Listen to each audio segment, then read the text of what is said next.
প্রশ্ন করবেন, আমি মাইকে বয়ান করতেছেন, হেল্প করেন বলতে পারেন না? মাইকের বয়ানটা জনগণ শুনে আমল করবে, আপনার জিকিরটা দিয়ে নাকি করবেন?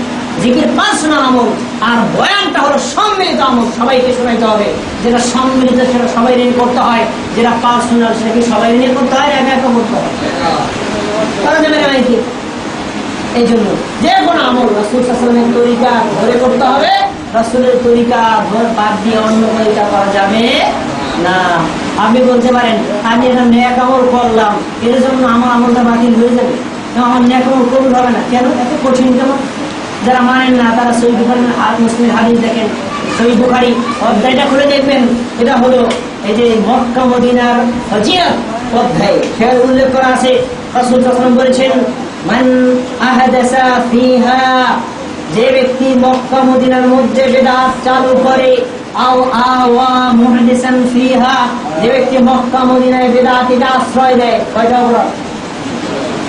বিদআত করেছে একটা অপরাধ, আর একটা বিদআতকে আশ্রয় দিয়েছে। আপনি নিজে বিদআত করেন না, একজন করেছে আপনি কিছু বলেন না, করে করুন, বুঝা হয় না? এবং যে ব্যক্তি বিদআত করে অথবা বিদআতকে আশ্রয় দেয়, তখন আল্লাহ রাসূল বলেছেন ফাআলাইহি লানাতুল্লাহি ওয়াল মালাইকাতি ওয়ান নাসি আজমাইন, ওই ব্যক্তির উপর আল্লাহর লানত পতিত হবে। ওয়াল মালাইকাতি, সমস্ত ফেরেশতাগণ তার উপর অভিসম্পাত করে, ওয়ান নাসি আজমাইন, পৃথিবীর সব মানুষের অভিশাপ তার উপর পড়ে। কত বড় কঠিন কথা!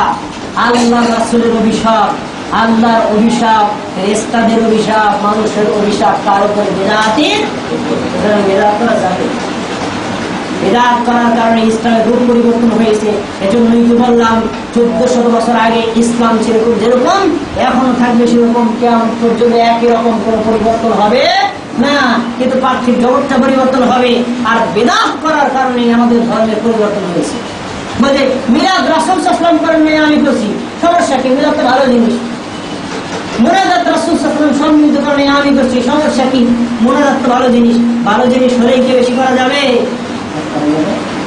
এটা আমাদের বাংলাদেশের জনগণ বোঝে না। যারা বোঝে না তারা এই বিদআত করে, আর বিদআতটাকে তারা আবার জায়েজ করার জন্য দুইটা অংশে ভাগ করছে। বিদআত আবার ভাগ আছে কয় প্রকার? দুই প্রকার, বিদআতে হাসানা, বিদআতে সাইয়্যা। হাসানা মানে সুন্দর বিদআত, এটা করা যাবে, আর সাইয়্যা মানে খারাপ বিদআত, এটা করা যাবে না। তো যে হাসানা বিদআত কি? হাসানা বিদআত হলো মাইকা জানল, হাসানা বিদআত হলো কম্পিউটার চালানো, হাসানা বিদআত হলো বাসে চালানো, এরা হাসানা বিদআত। আমরা বাসে চলা যাবে, যদি আমরা এটা বিদআত করি তার জন্য আমরা বাসে চলা বন্ধ করে দেবো। আর সাইয়্যা বিদআত হলো, সাইয়্যা বিদআত হলো কবরে সিজদা দেওয়া, সাইয়্যা বিদআত হলো কবরের কাছে যাওয়া, কারণ উনি যে বিদআতটা বসছে ওটারে বিদআত বলে, আর যেটা ওনার বিরুদ্ধে গেছে ওটারে বিদআত বলে না। এবার রাসূলের হাদিস দেখেন, আল্লাহ রাসূল সাল্লাল্লাহু আলাইহি ওয়াসাল্লাম বলেছেন কুল্লু মুহদাসাতিন বিদআহ, প্রত্যেক নতুন আবিষ্কৃত বিষয় হলো বিদআত। আল্লাহ রাসূল বললেন প্রত্যেক নতুন আবিষ্কৃত বিষয় হলো বিদআত, আর মৌলানা সাহেব বলছেন সব আবিষ্কৃত বিষয় বিদআত না, যেটা সুন্দর ওটা ভালো, আর যেটা খারাপ ওটা হলো বিদআত। হাসানা সাইয়্যা, কারণ মৌলানা সাহেবের কথার সাথে নবীর কথার সাথে মিল না আলাদা। আমি কেমন মৌলানা সাহেবের কথা মানবো না নবীর কথা মানবো? এটাই তো বলা হয় ইসলামের রিয়াল শিক্ষা। আমার নবী যা করেছেন বলেছেন ওটা করব, নবীর কথার বিরুদ্ধে যদি আমার কথা যায় আমার কথা বাতিল, নবীর কথা মানতে হবে। নবীর কথার বিরুদ্ধে যদি মাযহাবের ইমামের বিরুদ্ধে যায় ইমামের কথা বাদ, নবীর কথা মানতে হবে। এটাই হলো ইসলামের শিক্ষা। তাহলে কি পাওয়া গেল? কোন ব্যক্তি যদি বিদআত করে আল্লাহ, এবার রাসূল সাল্লাল্লাহু আলাইহি ওয়াসাল্লাম সামনে কথা দেখেন, আল্লাহ রাসূল সাল্লাল্লাহু আলাইহি ওয়াসাল্লাম বলেছেন লা ইউকবারু মিনহা সারাফুন ওয়ালা আদলুন, যে ব্যক্তি বিদআত করে ওই ব্যক্তির ফরজ আমল আল্লাহ কবুল করবেন না, নফল আমল আল্লাহ কবুল করবেন।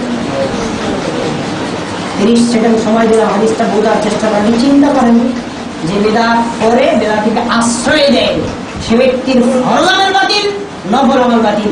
আমলের ভিতরে কি নামাজ, রোজা, হজ, যাকাত তোমরা বাকি আছে?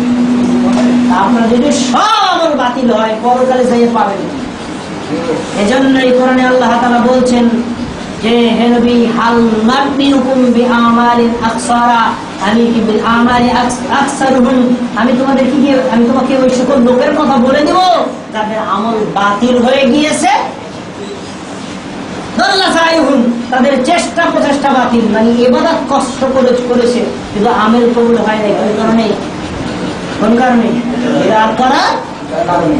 সুন্নাত অনুযায়ী আমল করলে আল্লাহ কবুল করবেন, বিদআত